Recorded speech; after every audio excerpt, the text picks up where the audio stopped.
No, will you run for president in 2016? Well, I'll just say that there's around 100 counties in Iowa, and on my bucket list is to try and make it to all the counties of Iowa someday.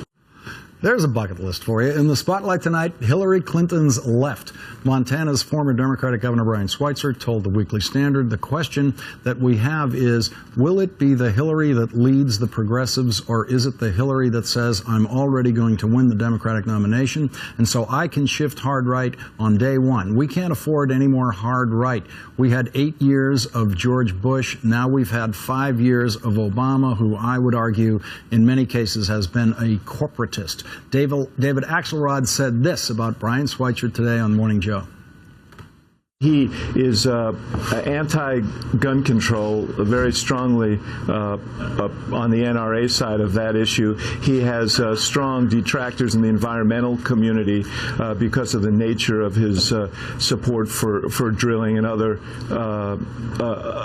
aspects of the oil industry, which is part of part of the economy in that part of the country. He does not have the perfect record to run an insurgent campaign from the left.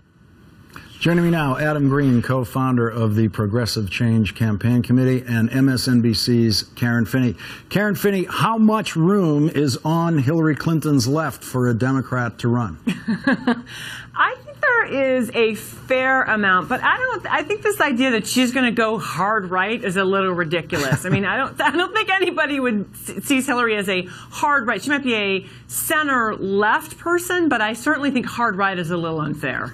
Adam Green, if she runs unopposed, I imagine you would expect certainly a drift to what we might call the center. It's possible. I mean, unopposed in the Democratic primaries. Yeah. Yeah, I think Brian Schweitzer was clearly putting her on notice that she will have to pick a side between the two competing factions of the party, the corporate wing and the Elizabeth Warren wing of the Democratic Party. The corporate wing includes people like Bill Clinton's former chief of staff, Erskine Bowles, who led the commission that advocated cutting Social Security benefits. The Elizabeth Warren wing has Elizabeth Warren standing with Tom Harkin from the first presidential state of Iowa, and Sherrod Brown from the presidential swing state of Ohio, as well as Mark Begich from the red state of Alaska, saying let's expand Social Security benefits, not cut them. Same is true with Wall Street. A lot of the Clinton gang advocated deregulation. The Elizabeth Warren wing wants more Wall Street reform and accountability. So, my basic thought is, if Hillary Clinton firmly says that she supports Elizabeth Warren's basic positions on these core economic populism issues, there's very little room to her left. There's very little oxygen in the room for a competitive primary challenge. But if her positions are unknown or she takes the wrong positions on those issues, some insurgent could occupy that political space. And Karen, there is the notion that you would be doing Hillary Clinton ultimately a favor by running against her. Let's listen to something else that David Axelrod said today about what shapes Hillary as a candidate. In 2007, wasn't a very good candidate. She was the front runner. She was kind of a battleship. I thought she got bad advice.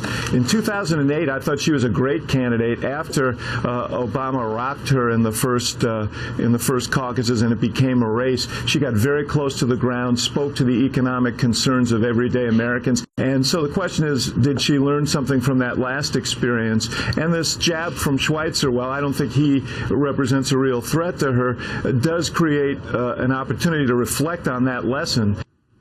And Karen Finney, Hillary's not the only candidate who gets better in competition.